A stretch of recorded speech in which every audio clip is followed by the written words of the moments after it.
quarterback for the culture of our company. The chief people officer is over the human resource function, but really the culture and the engagement of all of our employees worldwide. So it is a very important role there.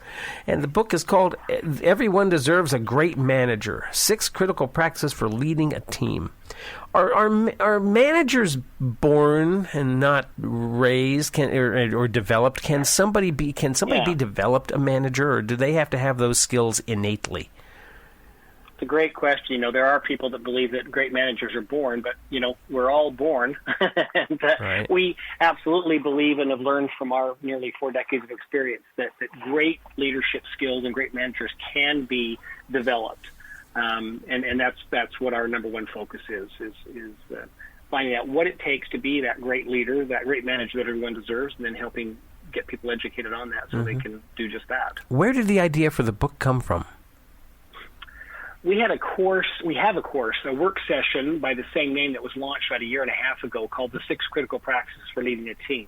And usually we write a book and then a course follows. This was done in reverse order. We had this course that was so widely accepted and yearned for and relevant and needed that we were asked to write a book after that. So that's where it started. We've been writing the book for about 2 years now. Mm-hmm. Why are managers? I mean, I'm not exactly sure about how managers before, back in the Neanderthal days of business management were selected. But I think everybody has a story about being led by a bad manager. And I know I certainly have one. And as a matter of fact, I have a couple. Can you take me through the process of how managers used to manage and how they should be managed? I mean, and maybe the question is, where do managers slip up? Yeah, it's a great question, and you're right on, and it happened back in Neanderthal times, and it unfortunately still happens today that somebody's a great performer or stands out in their field, and so we stick them in a manager role.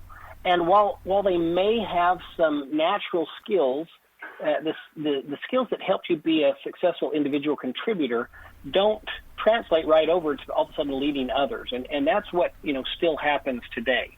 And so what we've done is identify those basics, and there are 6, in fact. Many things go into becoming a great manager, but there are 6 foundational skills that really make or break someone developing into a great leader. And we're all works in progress. I've been in a management role for nearly 30 years, and there are still things I'm learning and I mess up on, but now I have this center line or this structure to go back to and kind of recalibrate against.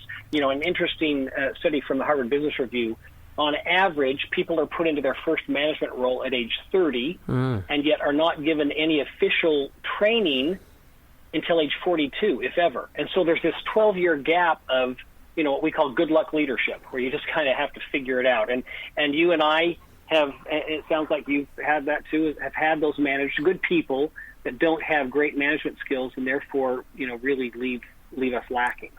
It seems as though from all from all my experience and what I've read and through the years, managers seem to come from sales. Are salesmen the best people to be managers? Because salesmen is usually if you're in sales, you're in a one-on-one environment. You're dealing with a person, and right. Managers are dealing with multiple people. And so I wonder if sales are the best people to do this. Yeah, it's an interesting mindset, an interesting thought. I think why that is a common thought is that whether you're a sales organization or not, every organization, there may be an exception here or there, but every organization really is in sales. Whether they have official sales forces or not, we're all trying to grow or at least maintain or sustain, our businesses. And so there's an element, whether we call it sales or not, there's an element of sales in every organization. But it's a great point you bring up that an individual salesperson who has a goal and is, focused on getting to the top of the scoreboard every week may not necessarily be the person who all of a sudden develops this big dose of humility and gets as excited about helping you or I get to the top of the scoreboard versus themselves. So it is something we've dealt with. We're a sales organization, have a strong sales force, and it is something that we've tripped over, even being the experts in this area, where we've put a phenomenal salesperson in charge of other people, and many times that is the right decision, but sometimes it falls into what you're just describing, where it's someone who's successful as an individual contributor, but doesn't really have the passion or the know-how to transfer those skills. Mm-hmm. So let's go into it. What makes a good manager? Yeah, well, thanks for asking. So these 6 practices, and then I know we don't have a lot of time. I'll dive deep into maybe the first one, but the 6 practices are: practice number 1, develop a leader's mindset. This is all about what we've just been talking about, moving from an individual contributor's mindset to a leader's mindset. Practice number 2, hold regular one-on-ones.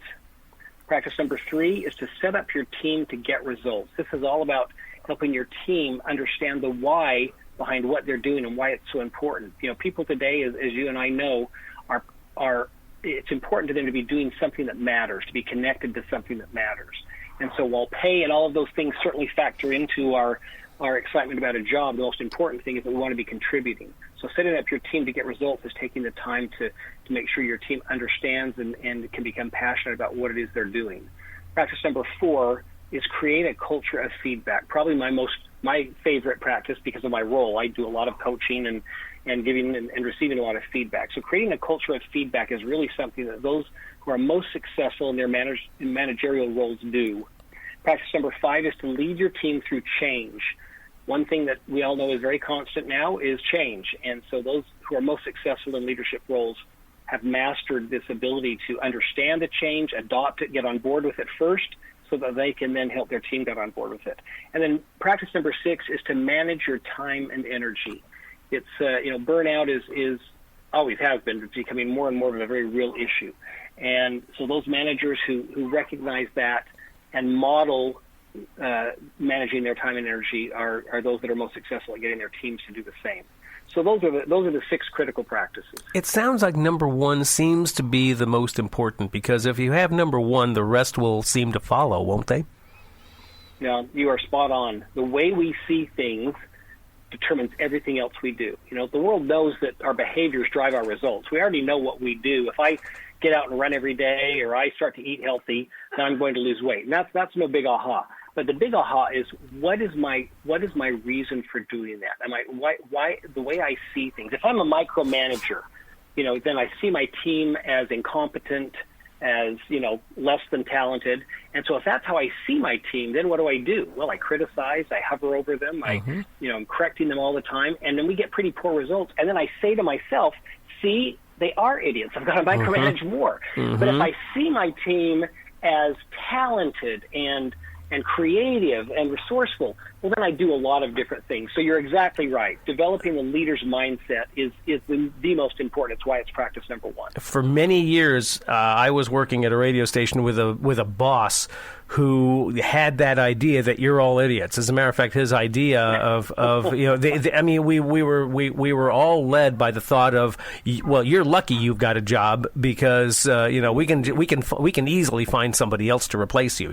So you're darn lucky. And so as a reason, it was like keeping us under the thumb that, we better stay here because we probably won't get a job anywhere else because we're lucky to be here. So, and then finally he left through some missteps of his own, and we got people in who said, we love you, you are great, you are what, and you wouldn't believe the things that happened at that station for about 7 or 8 years. It was marvelous.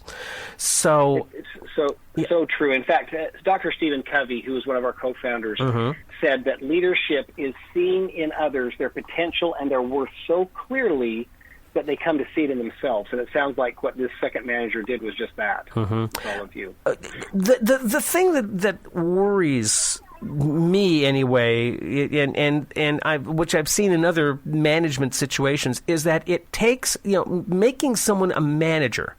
Like, let me take broadcasting, for instance, okay?